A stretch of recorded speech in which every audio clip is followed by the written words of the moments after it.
Hi friends, ఎలా ఉన్నారు? నేను మీ శిరీష. ఈరోజు మనం రవ దోశ పోసుకుందామండి. అది ఎలాగో చూపిస్తాను. నేను 1 కప్పు గోధుమ పిండి తీసుకున్నానండి. అంటే కొంతమంది మైదా వేసుకుంటారు, మేము మైదా యూస్ చేయమండి, అందుకే గోధుమ పిండి తీసుకున్నాను. అరకప్పు ఏమో బొంబాయి రవ్వ అండి, అరకప్పు ఏమో బియ్యం పిండి.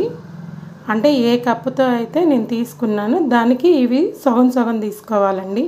సమానంగా తీసుకుంటే ఏంటంటే కొంచెం డ్రైగా ఉన్నట్టుగా వచ్చేసిద్ది, స్మూత్ రైస్ రాదు. అందుకని చెప్పి నేను హాఫే తీసుకుంటాను. ఇది ఇప్పుడు ఒక గిన్నెలో కలుపుకుందామండి. మూడిటిని ఇలా ఒక పెద్ద బౌల్ తీసుకోవాలండి, దాంట్లో కలుపుకుందాము. ఇలా ఉండలు లేకుండా కలుపుకోవాలండి, కానీ చాలా పలుచగా కలుపుకోవాలండి. పలుచగా కలుపుకుంటేనే దోశ బాగా నీట్గా వస్తుంది. చూసారు కదా, ఈ విధంగా పలుచగా కలుపుకోవాలండి. ఇప్పుడు దీంట్లో కొంచెం జీలకర్ర వేసుకుందాము. అంటే కొంతమంది ఉల్లిపాయలు పచ్చిమిరకాయలు కూడా వేసుకుంటారు, కానీ నేను ఓన్లీ జీలకర్ర వేస్తున్నానండి. మన ఇష్టం, క్యారెట్ అన్నీ వేసుకోవచ్చు.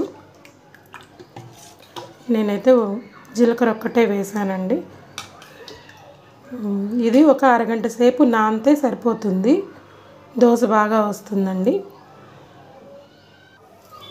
స్టవ్ మీద పెనం పెట్టుకున్నానండి, ఇది కొంచెం హీట్ అవ్వాలి. నేను ముందే కలిపి పెట్టేసుకున్నానండి అరగంట క్రితమే. ఇప్పుడు పిండి నానిపోయింది. ఇప్పుడు దోశ వేసుకుందామండి.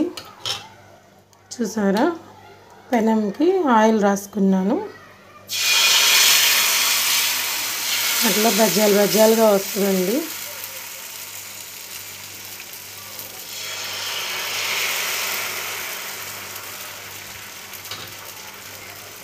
కానీ టేస్ట్ అయితే చాలా బాగుంటుంది. మనం పల్లి చట్నీతో కానీ అల్లం చట్నీతో కానీ దీన్ని తినొచ్చు. ఒకసారి మీరు కూడా ట్రై చేయండి. నేనైతే మైదా వాడనండి, మీరేం వాడతారో కామెంట్స్ రూపంలో తెలియజేయండి. చూసారు కదండి, ఇది ఇప్పుడు తిరిగేసుకుందాం. చూసారా ఎంత బాగా వచ్చిందో.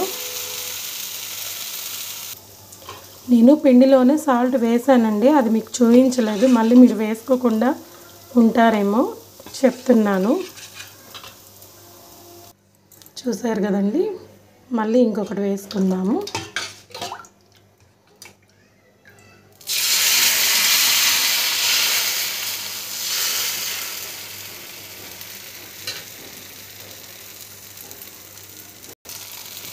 ఇంతే అండి, నేనైతే ఇలాగే చేస్తాను.